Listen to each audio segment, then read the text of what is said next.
hours and hours of entertainment. Not sorry. It's fine. We'll get him back. And if not, it's fine.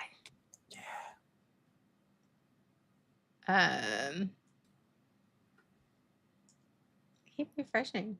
It says I'm live, but then it says I'm still offline.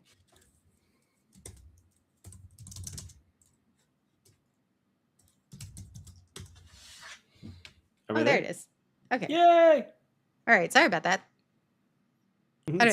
Sorry about our bad luck. Like I told you, I blame Sean. It's always Sean's fault. Yeah, blame. Yeah, it's my fault. If something when something breaks on a podcast, it's probably no. or your kids sucking up all the bandwidth. Probably sucking up all the bandwidth. Yeah. How many? Hey, Chloe. How many things do you have online right now? Your laptop, your phone. My laptop and my phone.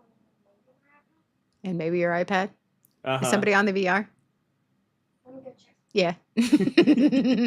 Sucking all that bandwidth. It's fine. It's fine. All right. Yes. So yeah, the batteries. All right. Attachment patterns. Because that's our favorite thing to talk about. Oh my God. Our attachment. Yeah.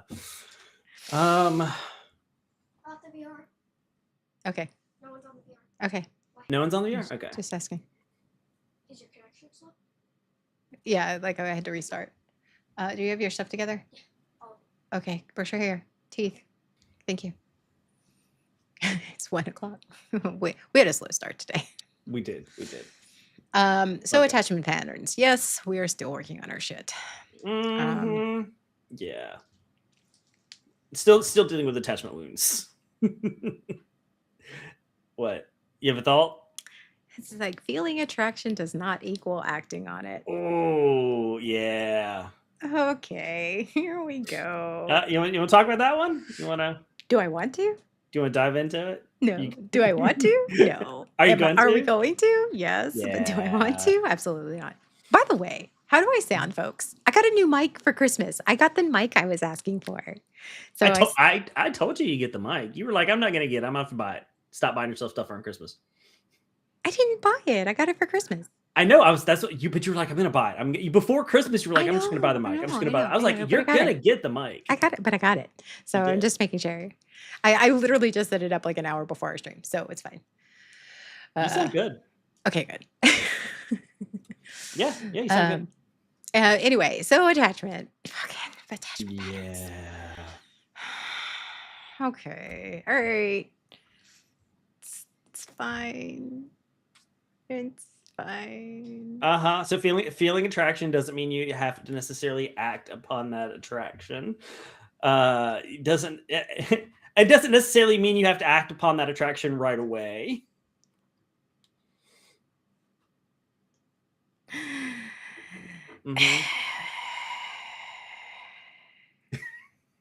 You do not want to do with this one, do you? No, I don't. You're like, no, we just move on. Yeah. Okay. All right. So, all right, shut up, Jay. Shut up. Okay. All right. So here's the deal. As we all know, and if you have not been watching and maybe didn't realize, I have attachment issues. I'm Anna. I have attachment. I have anxious attachment.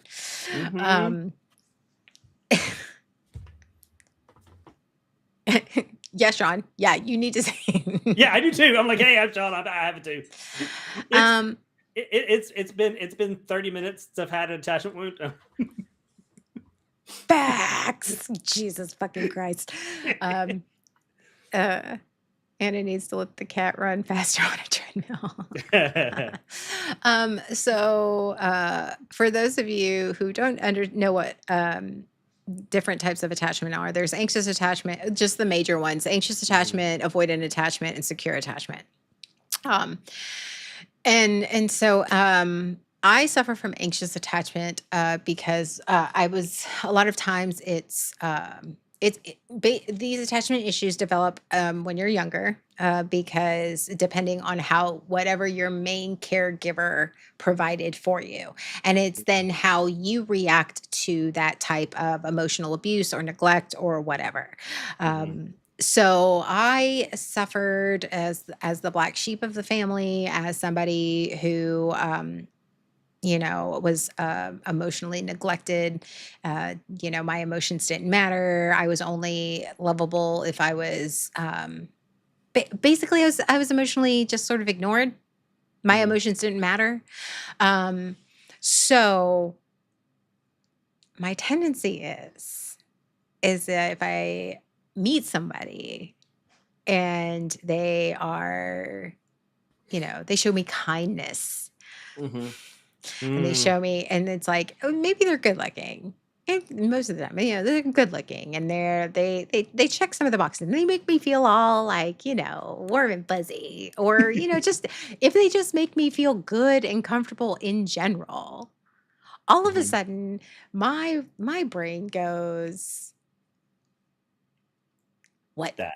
I literally in my head I like in my head, I like plan this entire future with them. Like, I wonder what they're like as a significant other. I wonder what they're like as Mhm. a best friend. I wonder like I have this thing where I all of a sudden in my brain, not necessarily like I'm getting better Mhm. at like not acting upon these thoughts. But I don't instantly go, somebody that like how many of us have like met somebody that we connect with, whether it be like as a friend or even as like a romantic partner or whatever. And you meet them and they go, "Oh, you're my bestie." And then all of a sudden you just like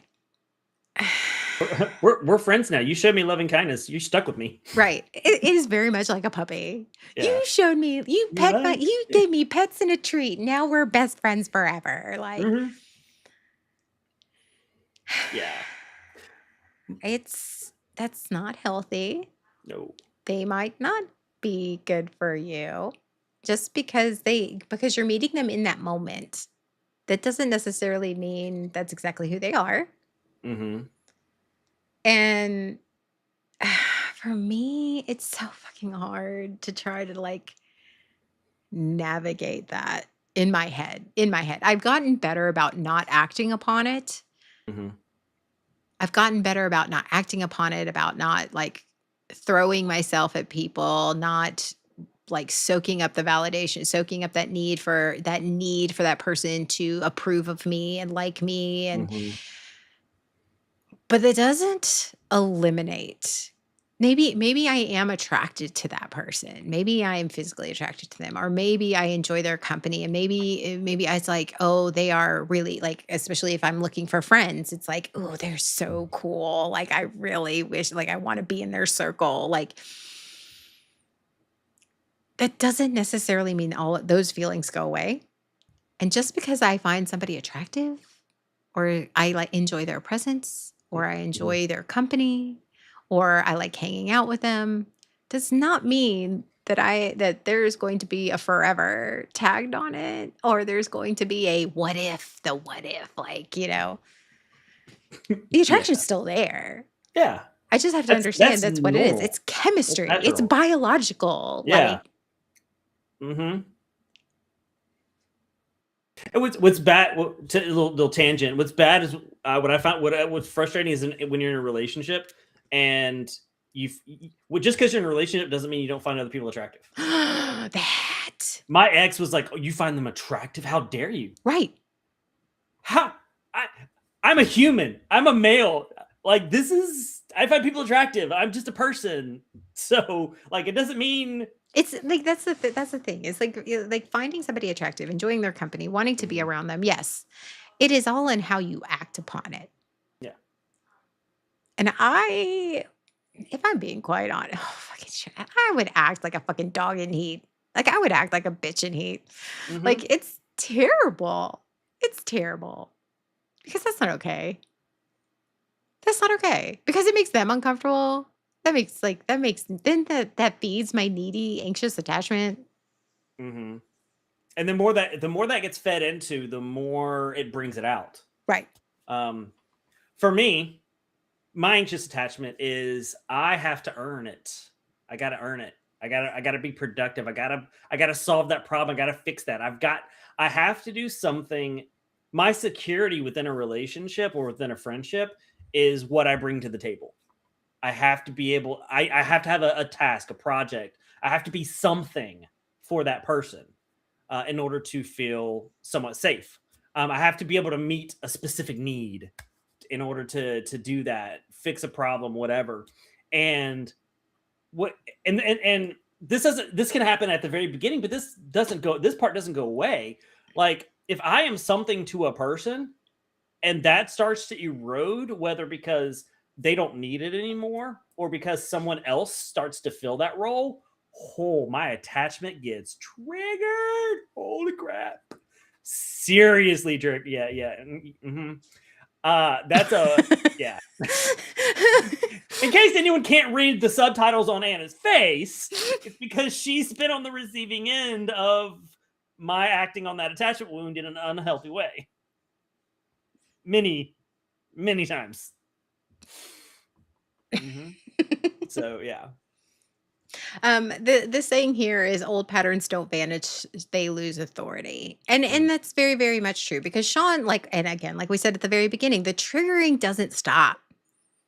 That need doesn't stop. That feeling doesn't stop. Like I said, the thoughts that enter my head, oh, this person is really attractive and they're really cute, or this person is like, especially because I am very short on female friends.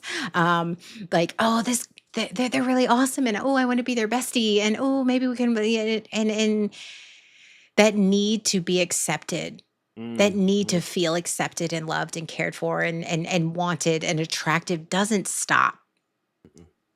But they don't become the overwhelming, they don't drive the bus anymore. They just become a passenger on that bus. They still get on the bus. You still know that their presence is there. You still have them. You're still on the journey with those thoughts and those feelings. They're But still not making it known. right. You're just they don't drive the bus anymore. They're not in charge Yeah. anymore. They Yes. don't drive what you say and what you do. You got to deal with the trigger. You got to deal with the reaction, and eventually they'll get off the bus. But they're no longer. They don't have that over. And sometimes they do. Sometimes they push you out of the way, and sometimes they drive the bus, and you got to catch yourself and go, "Oh yeah, Yeah. And realize that's what's happening. right." Or see them running up the aisle to the front of the bus because they want to grab the steering wheel and go and cut them off, trying to cut them off before they do that. Right. Asta, what you are describing is what's called avoidant attachment. That is a very, very, that is quintessential avoidant attachment. I don't, I know a little bit because I've done a little, because a lot of my partners are avoidant attachment. Yeah, especially like Rugs. Like I had to understand like understanding that because it was completely opposite of mine. But avoidant attachment is very much that.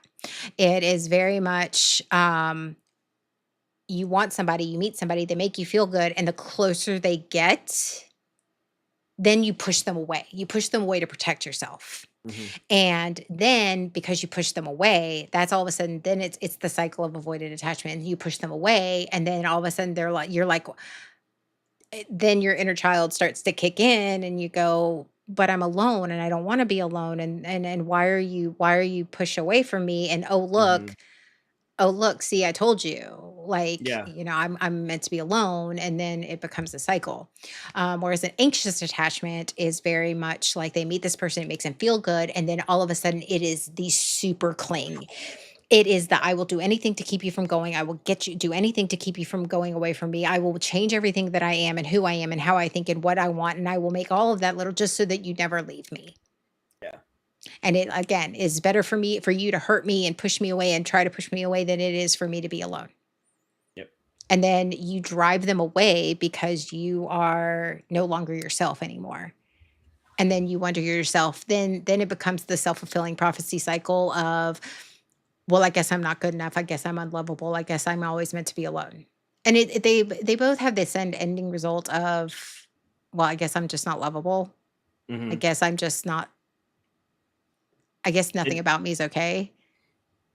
They just but approach it different ways, in yes, opposite ways, and that's why yes, anxious and avoidant often end up together because yes, they create a chase. yes. Because the avoidant pushes away and the anxious tries to grab on, and so there's this constant chase being enacted. And then when the anxious attachment starts pulling away, then the avoidant starts, and it Yep, does, it becomes, it just and keeps yes, going. it Yeah. is absolutely very, very, very common to find Mhm. somebody with anxious attachment attached to somebody with avoidant attachment. And don't think that is one thing is for me is that you'll always be that way. Mhm. Yes, I always have these thoughts. Yes, I will always have this anxious attachment, but I can also be securely attached to someone.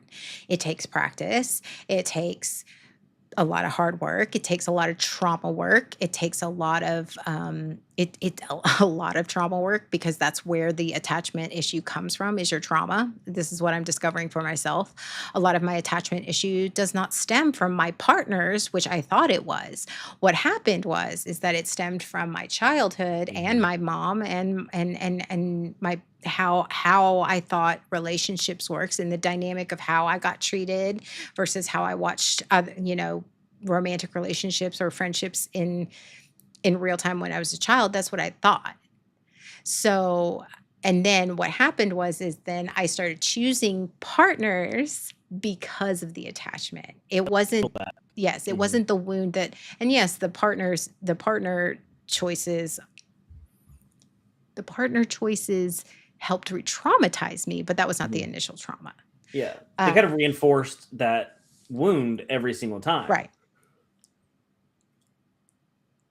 Um, and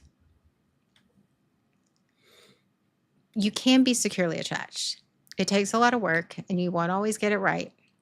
But then once you start working on yourself and then you start being able to communicate and verbalize, hey, I'm feeling, for example, I'm feeling you pulling away. Mhm. And this is what happens a lot with like a lot of people get in an argument about avoidant attachment and anxious attachment because a lot of people are like, well, the avoidant attachment needs space. So the anxious attachment needs to learn to give them space. Yes, But yes. But it is unfair to ask the anxious attachment to just sit in their discomfort and just leave yes. the avoidance.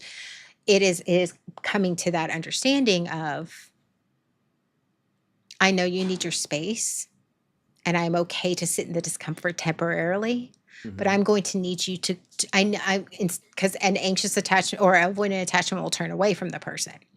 I'm Mhm. going to need you to turn towards me. I'm going to Mhm. need you to turn towards me because right now I am very feeling anxiety. So I'm going to give you that space, but I'm also going to need you when you have regulated yourself. I need you to turn towards me. Mhm. And it takes two people. Yes, actively working on that, Right. actively making those choices. Right.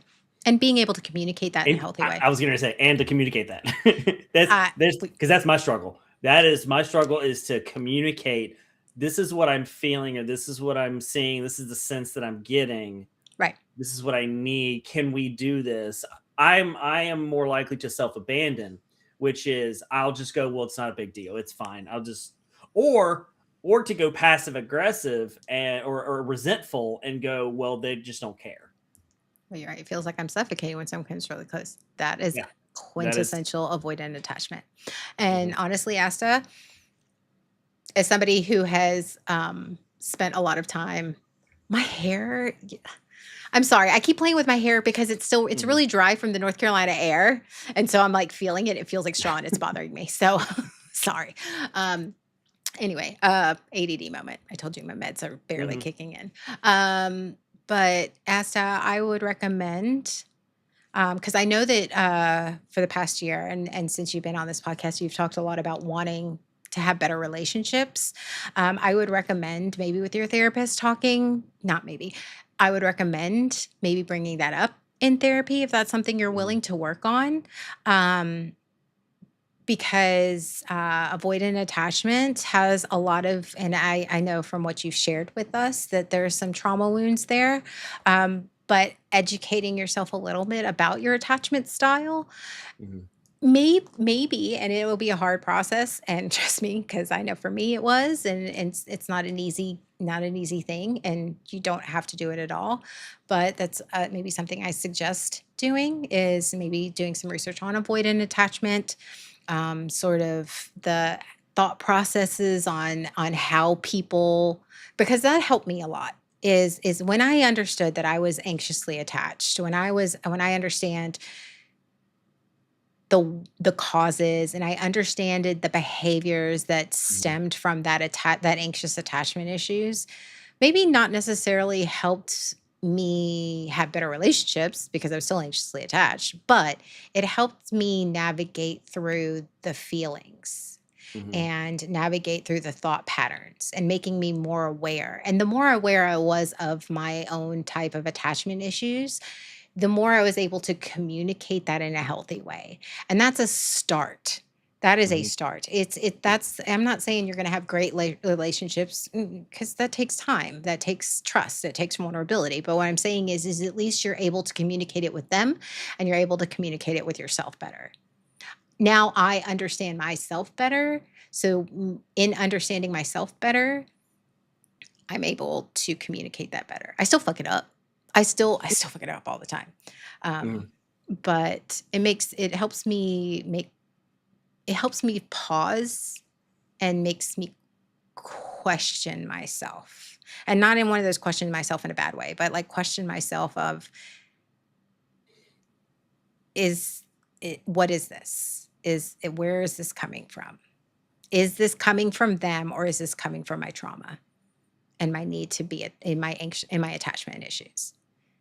And it's really helped me navigate my relationships better. But that's just me. Again, and nothing I say is like therapeutic advice. This is just advice Mhm. from somebody who's worked on their attachment issues and is still working on my attachment issues. It It fucking sucks. yeah, it's kind of perpetual. Again, It's I just was managing. triggered. I was triggered yesterday because my Mhm. attachment issues because Chris was being standoffish and I was like, Mhm. why are you not jumping over joy to see me like a puppy that has just, Uh-huh. yeah, like, Like you kind of have this expectation in your head of how someone's going to respond to something, yeah. and you're like, "Why aren't you doing that?" Yeah.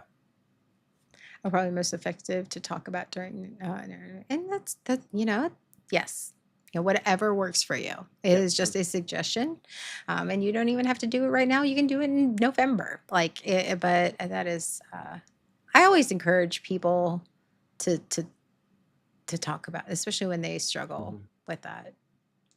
Just hey, this has helped me. It might not work for you. It's like so many people are like, you should try a gluten-free diet because it's done the wonders for my health. Well, okay, that's great. That's I you. mean, Yeah. I understand the benefits. I've researched the Mhm. benefits.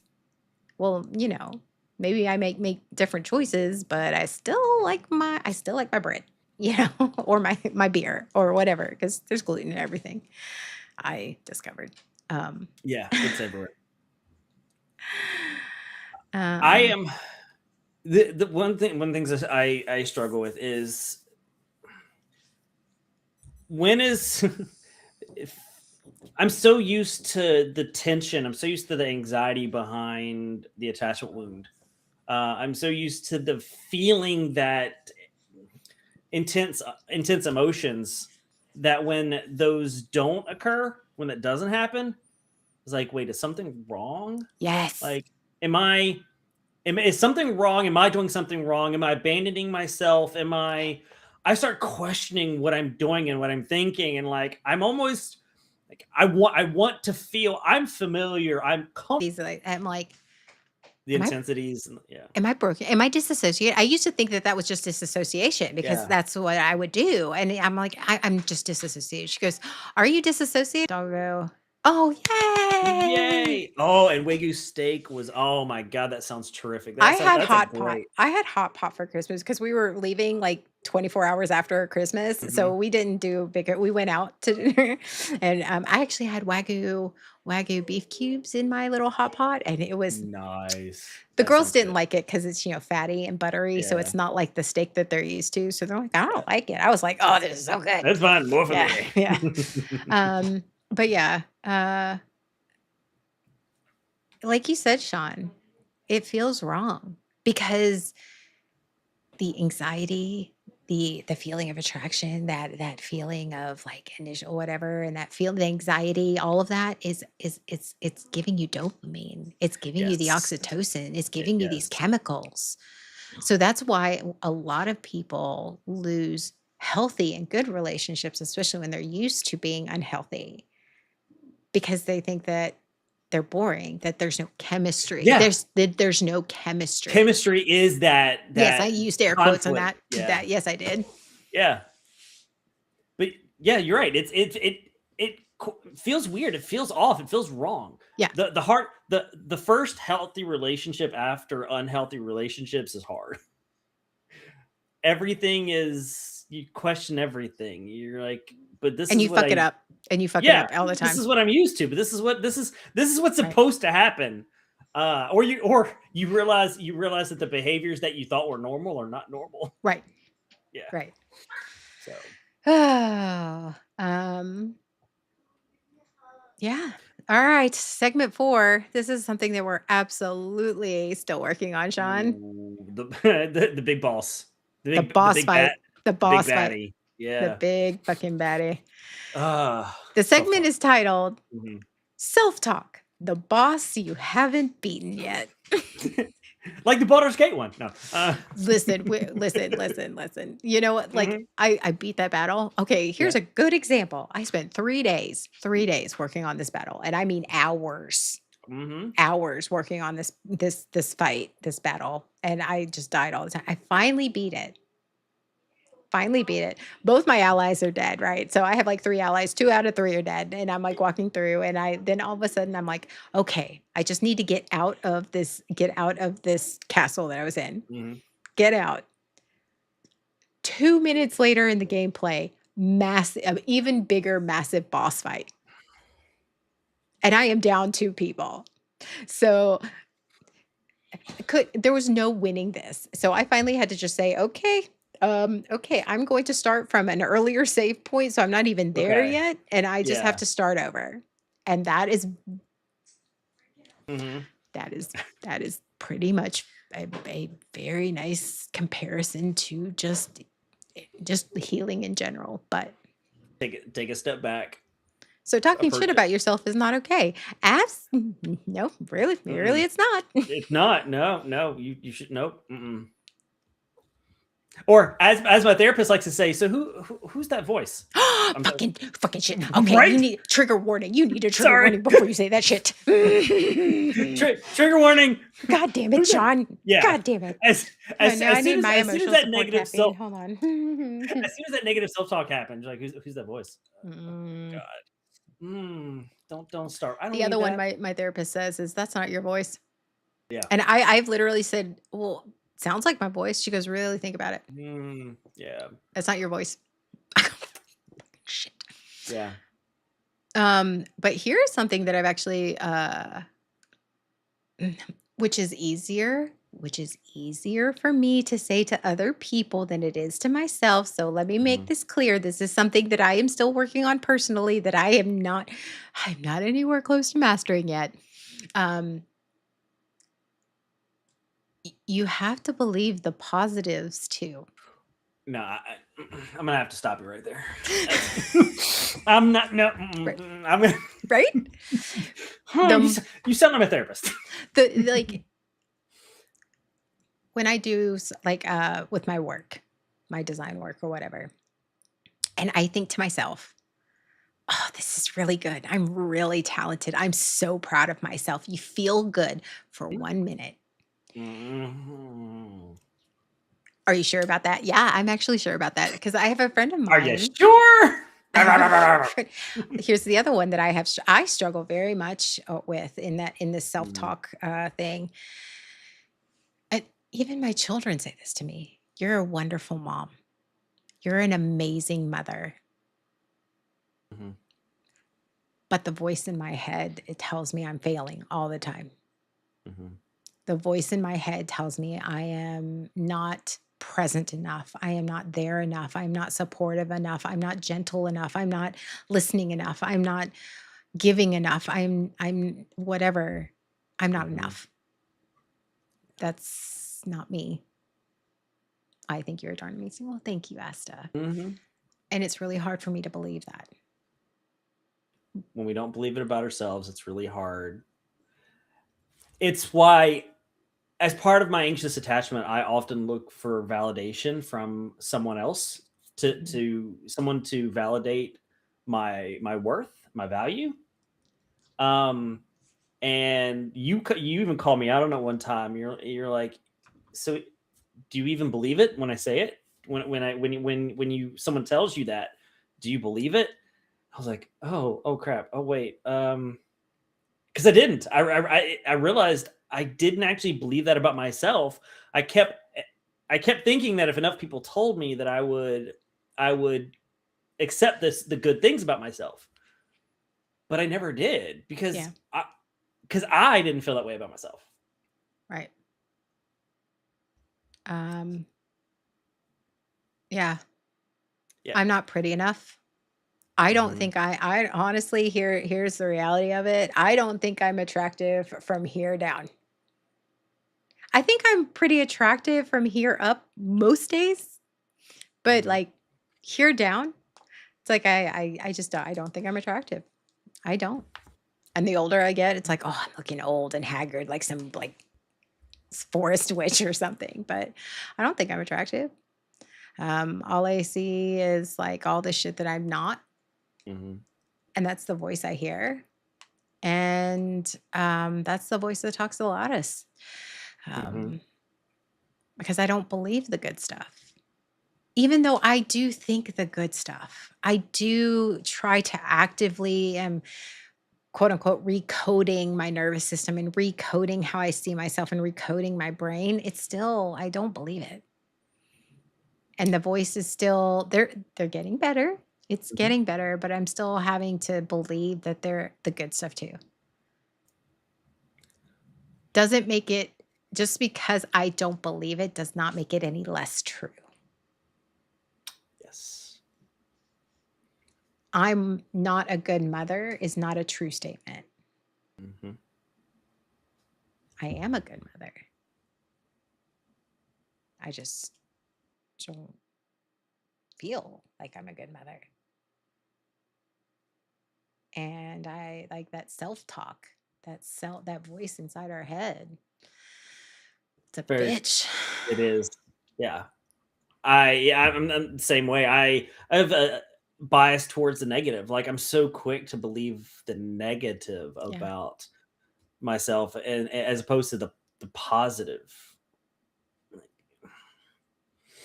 And I can hear it, and I finally got to the point where I can say the positive, It but sounds I foreign. It it sounds like does. when you're speaking It's a like foreign language. It doesn't feel natural. not. Yeah, you're like, "Ugh." And then when I do that, there's the trauma voice in my head that goes, "Oh, you're being prideful now. You know what happened? Selfish. Yes, you're being Selfish. you're being How dare you braggy, think you would love?" Yeah, yeah, you're being self-centered. braggy, self-centered. Yeah, you know what happens? Pride. You You know what sound happens? like a Pride. narcissist. Yes, yeah, that's a voice that has been that has been put in us from years ago. For No, here's the thought that I was just having. You know how it's hmm like English is a second language? hmm Healthy is my second language. there you go. It's not my first language. And do you feel you speak it fluently? No. Is it I passable? I don't even have conversational healthy. I have functional healthy. That's like, you know how there's conversational where you can hold a Yes. conversation, and then there's functional foreign language where you know, "Donde estás? Donde My people estás would el think that. baño?" Like, I Yeah, know where is the bathroom? Like, I that's the know healthy equivalent. that's the healthy Mhm. equivalent. Like, that is the healthy talk. That is I have functional healthy self-talk. Where I know, like, yeah, I have functional. I can ask where the bathroom is. I feel that. I think I'm the same way. Okay, all right. This one is fun because we haven't done these sections before, but Mhm. co-host dynamic.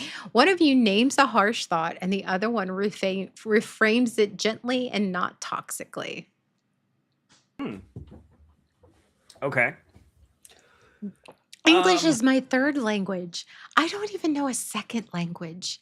I know that makes me a dumb American. I'm aware. I'm aware. The American educational system failed me they miserably, failed and all of us. They that's failed all okay. of us. And I've accepted that. Mhm. Like I have because I Yeah. have been exposed to Spanish. I have been exposed to Tagalog. I've been exposed to French. Like,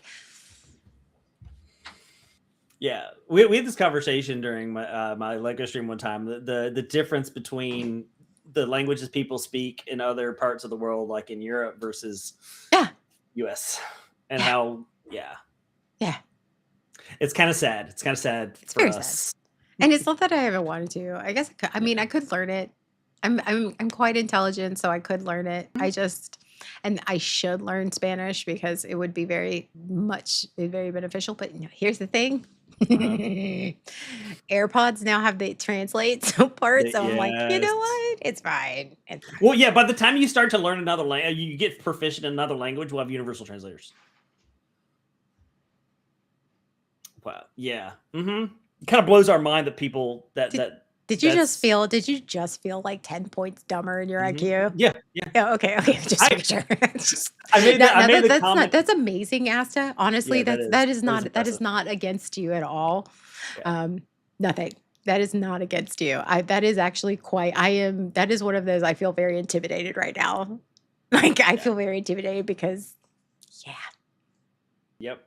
I made that we were talking about language is in my stream, and I was like, well, us Americans, we just speak one language, We barely speak that. and that was the response.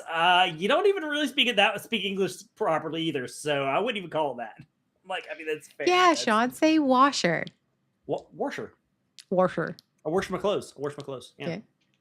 You Hmm. take a pic do you take a picture too? I take I take a picture. Oh, you take a picture. Yeah, but I wash my clothes down by the creek. Yeah. And you don't get Hmm. naked, you get naked. Naked. Yeah, naked. Naked. That's all another thing. Naked. Oh, I'd like to see her naked. I was like, well, some Naked. people would want Yeah. to see her naked, but okay. Naked. That's a whole different thing. It's more. Yeah. Okay, Sean, what is a harsh thought that you have about yourself? Um. That if I express what I need, it will be rejected. If you express what you need, it will be rejected. Mhm. Learned English and German in school. I had a friend from Brazil. Oh, there was a foreign exchange student from Brazil when I was in driver's ed. I Mhm. had a crush on him. And I would use these idioms for Mhm. American idioms, and he didn't understand them. Like, um, but it's fine. You will be rejected. Yeah. Mhm. That's not a harsh thought. What's like an honestly harsh thought? A harsh thought. Well, one of the harsh thoughts I got. I'm broken. I am irreparably broken. Oh, see, that is a harsh thought. That is a harsh thought. Yes. And to reframe that, you are irreparably broken. Mhm. And reframed is I have suffered through trauma and have a lot of wounds from that trauma that may never go away, but I will constantly work on not letting those traumas define me. It's good. That was good. That's a great job. Yes. Now, are you going to file that away? Or are you going to clip that shit? Yes. You're like, no, I'm not. I think that's why my therapist will often say, look where you were, look where you are, look where you were, look where you are.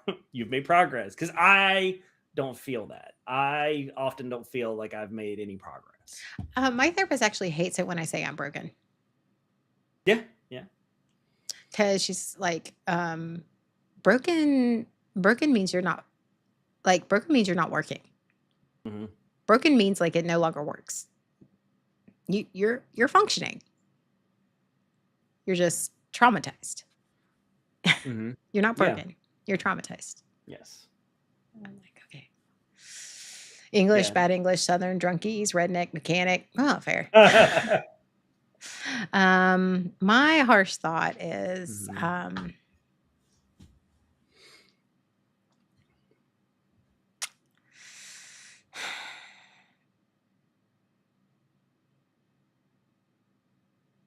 I'm not good enough. You're not good enough. I am not good enough. That's one I have that one as well. You're like, I can't reframe that because Yeah, I'm like, I tell that one myself all the time. I'm trying to reframe that. How do I reframe that?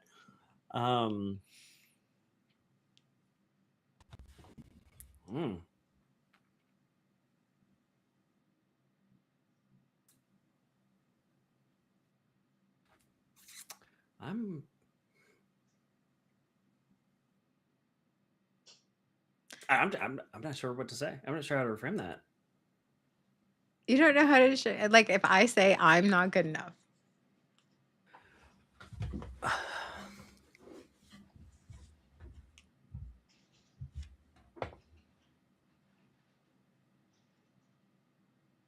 As you can tell, folks, this healthy is not our second language. No, it is not. It's not our first language. As you can tell, No. we don't speak fluent healthy. That's also something we're working No. on. And I don't know why I'm drawing a blank on the on reframing that. I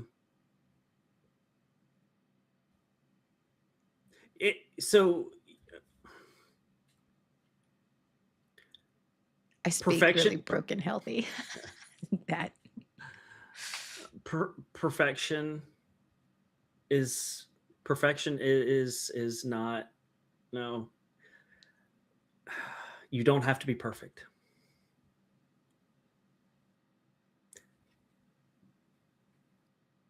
You are who you are, and that is good enough. You do not have to be perfect. Listen, yes, I do. Fuck that shit. And that's the response. Yes, that's what happens. Yeah. Yeah. I am perfect. What are you talking about? All right, moving on to segment 5, because God knows, like, we don't want to be in this zone any longer. Oh God, yeah. Anti-guru checkpoint. Okay. I think we've already said all of this. So it's like healing doesn't make life easier. It makes it clearer. I think that's the thing, is that like so many of these self-help and social media posts, it's just like, oh, like life gets so much better. You're so much happier, so much fuller. And yes, that is true to a certain extent. But what they don't tell you is none of the shit goes away. There's reasons we keep saying healing's hard, because it is. So it's going to be better. It is better because life is hard. You're so used to one level of hard. We're so used to one level of hard that we're choosing a different level of hard that has a better outcome. I don't know if it's that either. I think in my brain, I think whether healing doesn't make it easier, it makes it clearer. Is life is going to constantly be this. I like using my ship navigation because naval brat, but you're still on the ship. You're still navigating the seas. You're still going to hit the storms, same type of storms. They're going to still come at you. But it's like the fact that you need glasses, but you don't have glasses and you don't realize how bad your eyesight is Mm, until yeah. you get the glasses and you get the right prescription. And sometimes the prescription needs to be adjusted. But then you're able to navigate those storms better because now you can see better. Gotcha. You can see things more clearly. You can see what's coming easier. You can see how you're able to see what you need to do. It doesn't stop the storm, but you're able to navigate it easier. You're able to recover faster. You're able to get through it easier because you have more awareness. Things are a little bit more clear about what's going on and what you're seeing and what's happening. And all of a sudden it's like, okay, You're able to you're able to navigate better. I like that. being being still in progress is not a failure state, Sean. I'll repeat that for Sean's inner critic. thoughts, inner Yeah. critics. Here you go. Being still in progress is not a failure state, Sean. Work in progress. Work in progress does not mean you are failing. Okay. Yeah, I'm at the point where I can say where I'm a work in progress is not a failure state. It's just how much do I accept it? I'm in a Chloe's over here. She's making Oh. faces at me, and I was making faces back, and she ran into the fan. She's going backwards. And she's like, "Oh." Yeah. Work in progress. And I will be a work in progress for a while. Excuse me, I'm in a failure state. No, you're not. You're not a failure, and you're not a failure state. Nope. How do I know this? How do I know this, Asta? How do I know for sure that you're not? Because you're constantly wanting to work on it. Mm-hmm. And just because you haven't made the progress that you think that you should have made by this point does not mean you're not making progress. Ooh. You might need to say that one for the people in the back as well. People being me. Just because you haven't made the progress that you think you should have made or that others around you have made does not mean you have not made progress and does not mean that you're in a failure state. Yes. You cannot be in a failure state if you still have the desire to continue to work. Yep. Work in progress. Work in progress is a good thing. I should have made way more progress than where I am. See, this is Should. exactly- It's the shoulds. You shouldn't all over yourself. Who says you should? Yeah. Have you made any progress? And even if you haven't, you're still aware, and that's progress. Mm-hmm. I've had to learn that there is no specific place I'm supposed to be. I'm supposed to be where I am. If you think you have made progress, then you're not in a failure state. Period. End of story. And that I can say with my whole chest. I can say that with my whole fucking chest. I may not be a therapist, but I can say that with 100% authority. I can say that 100% because I have to say it to myself all the time. If you have made progress, you have not failed. Any progress. Yeah. Because small progress is still progress. So you are not in a failure state. You are in a state of work, and that is okay. And no one, I should have made more progress because trust me, that is my motto. The I should, period. The I should, ... I should have, I should done, I should be, I should whatever. I should is the thing that my therapist yells at me all the time. Mm-hmm. No one says you should be anywhere. And we call it out with each other. We call it out to ourselves because I found myself in therapy.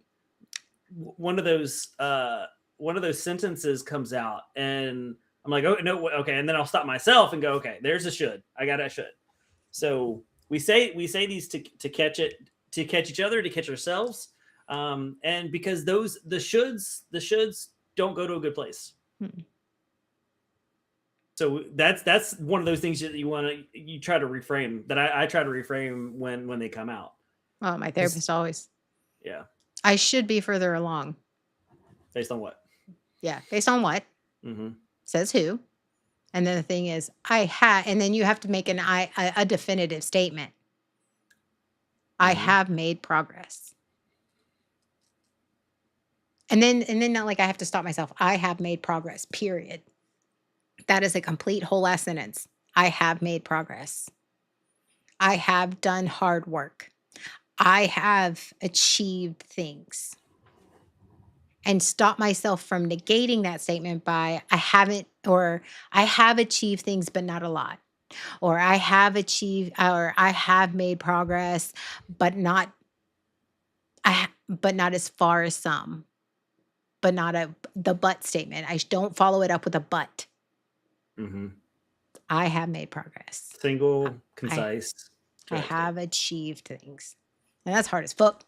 Yeah. Fuck Oh, I'm guilty of the comparison. That's when I struggle with sometimes, the comparison. Well, if they're healed, they've got this, but I don't. Why don't I have this? Why yeah, but welcome. Yeah. Hi, yeah. you're amongst friends here. Yeah, absolutely. Yeah. The shoulds and the comparisons. Those are The shoulds, the but should- statements, yeah. the negating the good because that feels right. Oh yes, here's a good statement, but then here's all the stuff. Yes, I've made progress, but here's all the stuff that I'm still working on, which by saying it is negating the good stuff. Mhm. Yeah, guilty. Done that. Yeah. So. Oh, okay. So, and here's the question for the listeners: what would progress look like if you stopped measuring it by perfection? Ooh. Ooh, wow, that's a good one. Gonna ask that one more time. Yeah. What would progress look like if you stopped measuring it by perfection? Mm. Yeah, that one sits hard. We're gonna let that one sit. We're gonna Yeah, let that one sit. that I one might even does. clip that one and put that on social media. I think like- that's a good idea. Yeah. But you know, with the new year, this whole new year, new me thing, how about just instead of new year, new me, how about new year, same me? It's okay. It's okay.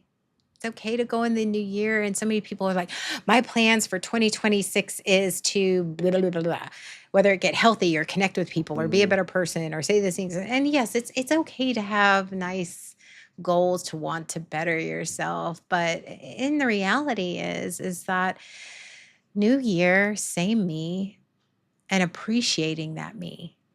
Because I feel like it's like, oh, I'm new year, new me.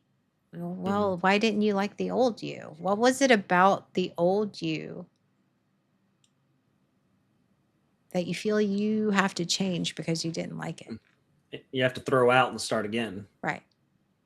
I want to be healthier. I want to lose weight or whatever. Okay, that's great. I feel like those are noble. Those are all noble things. I'm not saying that those are bad things. But are you like, what's the motivation? You know?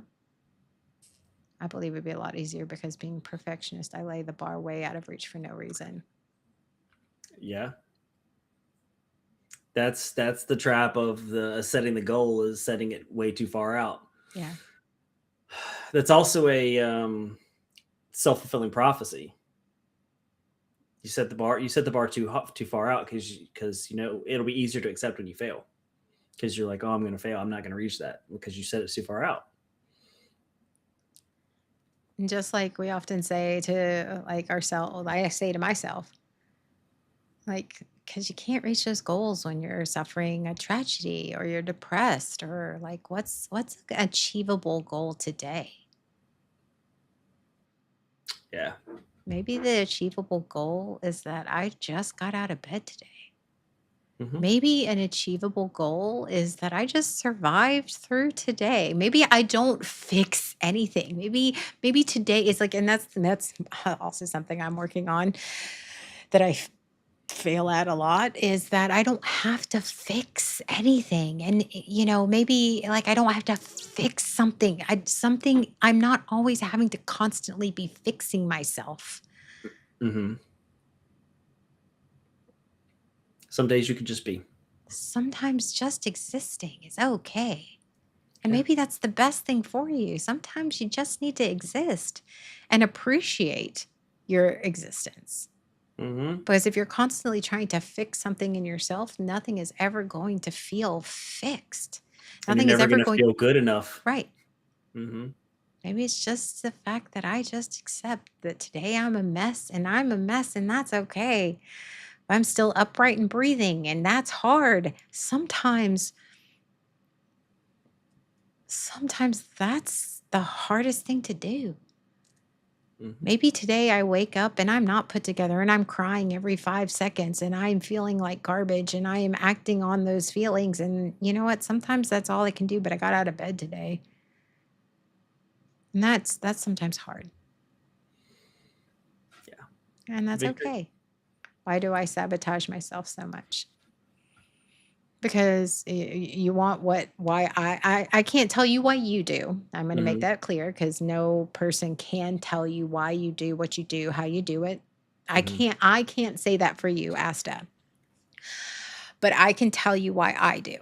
And that's all I can do. And why do I sabotage myself?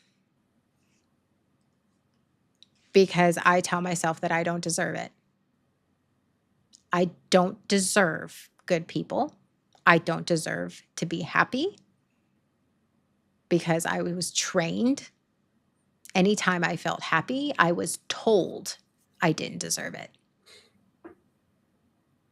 I was told I didn't deserve it, and that the only reason I had it was because somebody else deigned it. Mhm. So when something good happens to me, or I start gaining strength, or I start gaining self confidence, or I start gaining a relationship that I feel a good, solid, healthy relationship with somebody, I self sabotage. I self sabotage because if I self sabotage, that's what I deserve. And I fulfill that prophecy.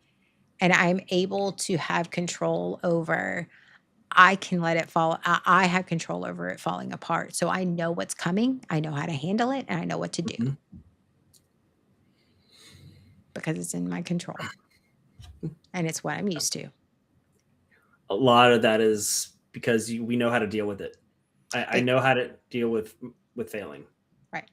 Because if it's good, we move into the discomfort part of letting it be good. Ooh, Good yes. things to people who have suffered massive trauma and suffer from massive self-doubt and massive just major, Mhm. who are used to being told whatever trauma it is most time,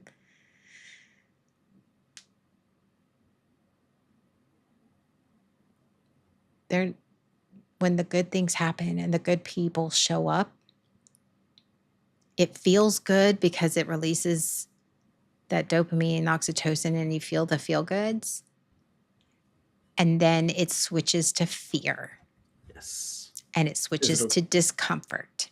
Mhm. And for me, my brain doesn't understand that it's uncomfortable because it's unfamiliar, and it's uncomfortable because I don't know, because I haven't gained the skills, and it's uncomfortable because it's new. Instead, my brain and nervous system interpret it as it's uncomfortable because it's bad. Yes. Our nervous system doesn't know how to differentiate that. Mm-mm. And It that's just okay. knows, yeah. When the good things happen, I feel uncomfortable because one, I'm not used to it, and two, because I'm ready for it to be taken away. Mhm. I'm expecting it to be taken away. Yeah. So better to be on the offensive than the defensive, Yep. because even hope hurts. Hope has failed me. sometimes it hurts worse. Yep. And so we'd rather deal with the uncomfortable that we're used to than the uncomfortable we're not used to. Because don't let anybody hurt you. Mm-hmm. Even though I know that's a dichotomy, because for someone with anxious attachment, love that hurts is still love, right? Yes. Yep. But we work on it every day. Hmm. I feel Little- like because I was told I don't deserve anything and I would never be enough. Yep. There you So go. when presented with something good, your instant response is to find the problem, find the problem, whether it's within yourself or within the other person. It's to find the problem before the problem finds you. Yes. Yep. Find out what's wrong with it, because your nervous system is saying there's something wrong. There's something. This is bad. So you're connecting the dots because you're of negativity, because that's what you expect it to happen. Oh, and I often it's like, oh, this person, like, I like, especially when somebody's good to me or healthy or they want to help me, I instantly go to the worst parts of myself because they just don't know me. Mm-hmm. They just don't know. And I'm going to show them. I'm going to show them the worst parts of me. Mm. And then sometimes I'm just creating the problem. I create a problem so that there is one. Because my nervous system, again, we don't know what good is. And like he said, good equals sus. Like good isn't good in my brain. So I invent a problem because I don't, because even with my knowledge and my awareness, I sometimes still don't interpret good as good, because this good feeling is uncomfortable. So the discomfort must mean that there's a problem, instead of me thinking I'm uncomfortable with the good because I am unfamiliar with it. Yeah. And there's a big difference. Yeah. The discomfort still feels uncomfortable, but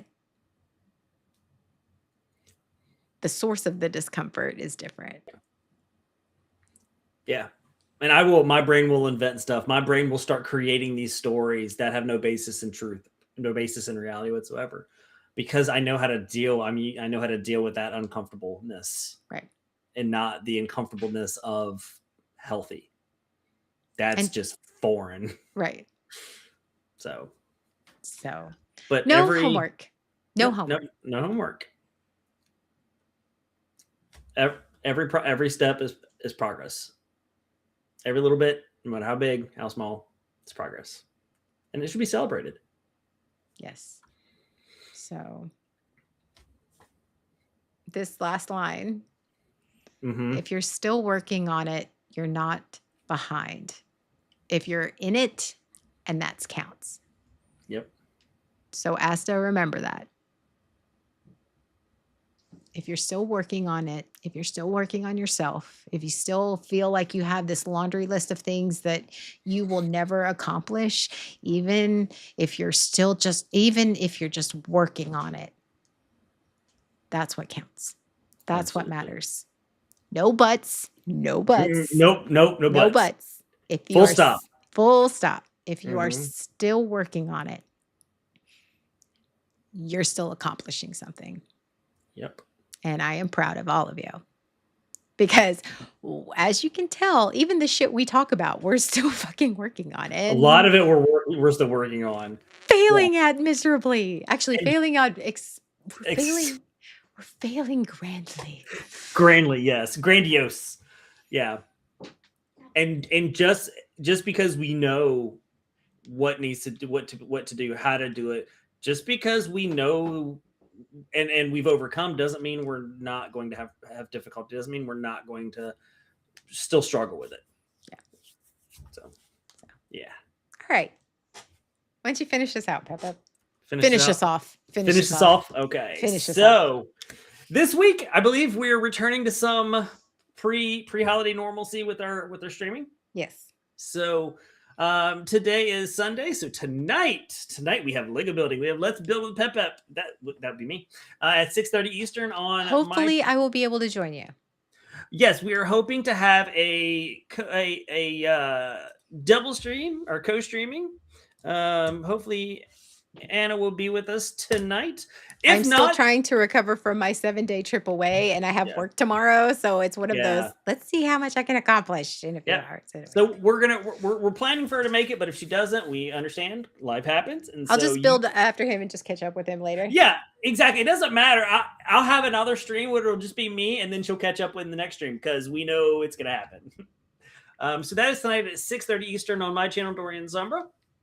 And then on Tuesday we have 3 Bards and a Dragon. That is our RPG podcast where we roll a d20 and let it ruin our lives. That is on the team_AOA channel. So come join us for the crazy hijinks that is the shenanigans that is that, and the turbo builder she is. So that's Tuesday at 8:30 Eastern on the Team AOA channel. Sean's just jealous. That I can't build that fast. I mean, I can't snap my bricks together in as quickly as she can. Brick blindness has a part in that. But that doesn't bring you any less joy. No, not at all. Yeah, I am fine with I build at the speed that I build, and that is perfectly okay. So that's Tuesday at 8:30 Eastern on the Team AOA channel, and then that will bring us back to Sunday with waking up. So as we said, we're hoping to kick off some new stuff. So we don't know when. Yes. So don't know- I did purchase Baldur's Gate. I know I've been talking about it. I did purchase Baldur's Gate. I actually did play it. I actually played it on my vacation, thanks to Jay lending me his ROG ally. So I was able to play while I was traveling. I literally sat on Sean's couch for hours. She did. Mhm. It was sitting, reclining. Well, the thing is heavy. It made my arms is go heavy. numb. It's Yeah. heavy. So I do want to start streaming Baldur's Gate. It's a learning curve. So I mean, I'm sort of glad that I sort of got some of the stuff out of the way. But I do want to start streaming that soon. And I think I was talking with Jay. And I think we're going to try and start an actual online D&D campaign. Ooh. Separate from 3 Bards and a Dragon. Yes. It will be an actual campaign. It will be us actually having characters, not just Dragon and the Bards, which we do that because it's fun and it's light, and that's very much us, and we enjoy that. We enjoy the storylines and the fun chaos of the stuff. But we want to start an actual campaign where we actually flesh out stats and have to roll for initiative and actually like follow the rules of that. So I think Jay or Bear might be actually, being our game master on that. Awesome. So That's exciting. we talked to my friend, and I think we might actually have a couple of like one-offs with one of our friends who will be just guest game masters. So that would be very exciting. Hopefully we can get that all worked out. I know no promises on that, but I know that in the works. Yes, I know that once Jay gets settled, that he wants to start streaming more. I think that we actually want to do a Team AOA gaming stream again, because I know that with BS, you both are shown in the dictionary when it comes to chaos. I mean, we are. I don't know if you've seen our other stuff, but Jay and Bear are just as bad. But I think that, with BSBN, our old network, they used to do gaming streams as a group once a week. So I think we're going to try, or twice a week. No, 3 times a week. There was a lot of streaming back then. Yeah, Yes. It was 3 times a week. Yeah. But I think we were going to try and just get together just for fun. Fun streaming where I think that will help us too. I think that with Team AOA, a lot of shit has happened where we started sort of doing our own thing and disconnecting. So we're really working on trying to pull back together and reconnect as a group. And I mean, we're still friends. We're still close. Yeah. I mean, that's not it. But I mean, we're just saying, just reconnect together as a streaming group. And so that's our goal. Yes. It's exciting. Yes.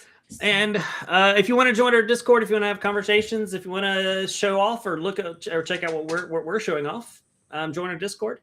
And we've got a show and tell channel where there's some fun stuff posted there. Also get notifications when we go live. Right. There it is. All right. That's there it it. is. I gotta go to work tomorrow. I don't want to go to work. 3 nights a week, group game, group podcast 1, 2 duo podcast. Yeah, that was a lot. That was a lot, Jay. Oh. Yeah. Let's see. How many? Okay.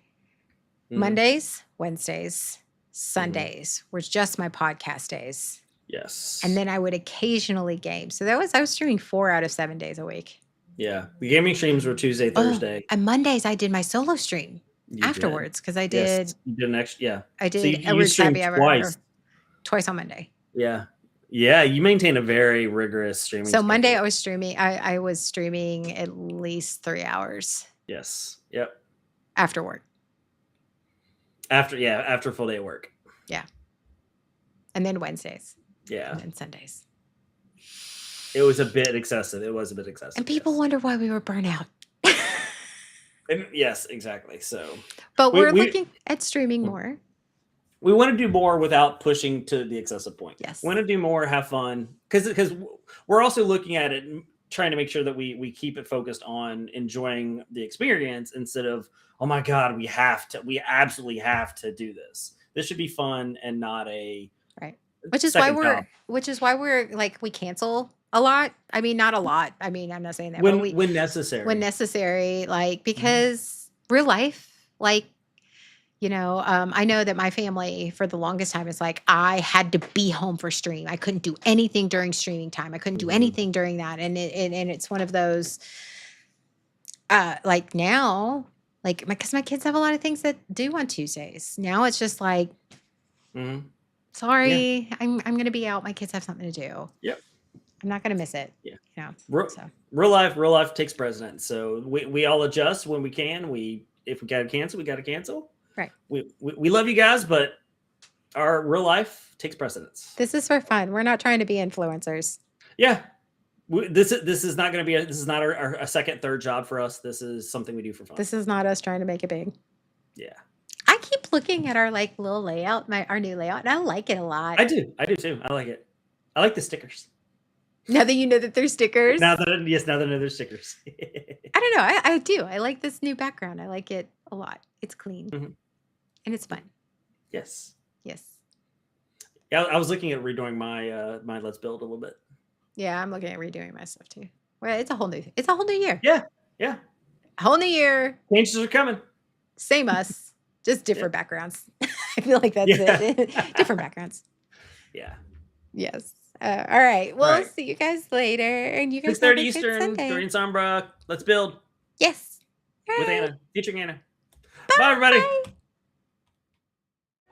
Did you really just high five over me? Right No, now? we didn't. You can see And we're it. live.